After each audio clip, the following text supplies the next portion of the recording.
Welcome back to in hobbies 5.3 YouTube channel. நம்ம சேனலில் Tamil movies and சீரியல்ஸோட கண்டினியூஷன் மிஸ்ஸிங்கான மிஸ்டேக்ஸ் தான் பார்க்க போகிறோம். அந்த வகையில் இன்னைக்கு நம்ம பார்க்க போகிற படம் சர்க்கார் படம் மிஸ்டேக்ஸ் தான் பார்க்க போகிறோம். அதுக்கு முன்னாடி நம்மளோட சேனலை மறக்காமல் சப்ஸ்கிரைப் பண்ணுங்கள்.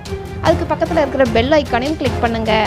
மிஸ்டேக் நம்பர் 1, விஜய் இன்ட்ரடக்ஷனில் ப்ரெஸ் மீட் இருக்கும். அதில் சைடில் இருக்கிற கேமராமேனை கவனிச்சா 10 விரலுமே கேமராவை பிடிச்ச மாதிரி தான் இருக்கும். அவர் எப்படி ஃபோட்டோ எடுத்திருப்பாரு அப்படின்னு தெரியல. மிஸ்டேக் நம்பர் 2, அதே சீனில் விஜய்க்கு பின்னாடி இருக்கிற கேமராமேனை பார்த்தா விஜயை ஃபோட்டோ எடுக்க வந்தாரா இல்லை விஜய்க்கு பின்னாடி இருக்கிற பொண்ணை ஃபோட்டோ எடுக்க வந்தாரான்னு தெரியல.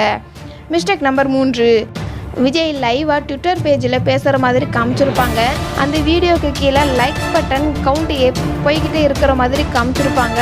ஆனால் அந்த வீடியோவுக்கு மேலே பழைய லைக்கோட கவுண்டிங் தான் இருக்கும். மிஸ்டேக் நம்பர் 4, வரலட்சுமியும் ராதாரவியும் காரில் போயிட்டு இருக்கிற மாதிரி காமிச்சிருப்பாங்க. அந்த கார் ஆக்சிடெண்ட் ஆகிற மாதிரி சீன் இருக்கும். அந்த கார் ஆக்சிடெண்ட் ஆகும்போது டிரைவருக்கு பின்னாடி யாருமே இருக்க மாட்டாங்க. அட்லீஸ்ட் ஒரு டம்மியாவது வச்சுருந்துருக்கலாம். மிஸ்டேக் நம்பர் 5, ஆக்சிடெண்ட் ஆன செகண்ட் சீனில் வரலட்சுமி பெரிய பேண்டேஜ் போட்டிருக்கிற மாதிரி காமிச்சிருப்பாங்க. ஆனால் அதே தேர்ட் சீனில் ஒரு சின்ன பேண்டேஜ் கூட இருக்காது. அது எப்படி ஒரே சீனில் அவ்வளோ பெரிய காயம் ஆறுச்சுன்னு தெரியல. மிஸ்டேக் நம்பர் 6, விஜய் தன்னுடைய ஓட்டுக்காக வக்கீலுக்கு காசு கொடுத்தேன்னு அவரே சொல்லுவார். ஆனால் கோர்ட்டு சீனில் வக்கீலுக்கு பதிலாக விஜய் தான் அதிகமாக பேசியிருக்கிற மாதிரி காமிச்சிருப்பாங்க. ஏன் விஜய் வக்கீலுக்கு காசு கொடுக்கணும்? மிஸ்டேக் நம்பர் 7, அதே கோட் சீனில் விஜய்க்கு பின்னாடி இருக்கிற எல்லோ கலர் சுடிதார் போட்ட பொண்ணு ஃப்ரேம் டு ஃப்ரேமுக்கு இடம் மாறிக்கிட்டு இருக்கிற மாதிரியே இருக்கும். அதுக்கு பக்கத்தில் இன்னொரு பொண்ணும் இருக்கிற ஒரு சில சீனில் நிற்கிற மாதிரி இருக்கும். மிஸ்டேக் நம்பர் 8, ஃபஸ்ட்டு ஃபைட் சீனில் 2 பேரை அடிக்கிற மாதிரி இருக்கும். ஃபஸ்ட்டு ஃப்ரேமில் அந்த 2 பேர் கையிலையுமே ஆயுதங்கள் இருக்கிற மாதிரி காமிச்சிருப்பாங்க. அதே செகண்ட் ஃப்ரேமில் விஜய் அடித்த அடியில் அந்த ஆயுதம் எங்கே போச்சுன்னே தெரியல.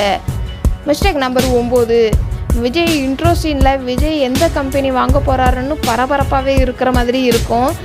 இந்த சீனில் எல்லோ கலர் கோட் போட்ட பொண்ணுக்கு பின்னாடி யாருமே இருக்க மாட்டாங்க. அதே செகண்ட் ஃப்ரேமில் இவர் எங்கேருந்து வந்தாருன்னு தெரியல.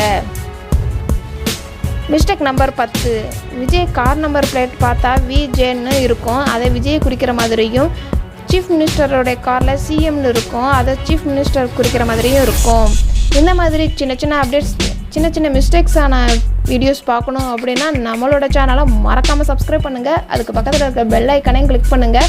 இந்த வீடியோ உங்களுக்கு பிடிச்சிருந்துச்சுன்னா லைக் பண்ணுங்கள், கமெண்ட் பண்ணுங்கள் மற்றும் ஷேர் பண்ணுங்கள். Tata, bye bye.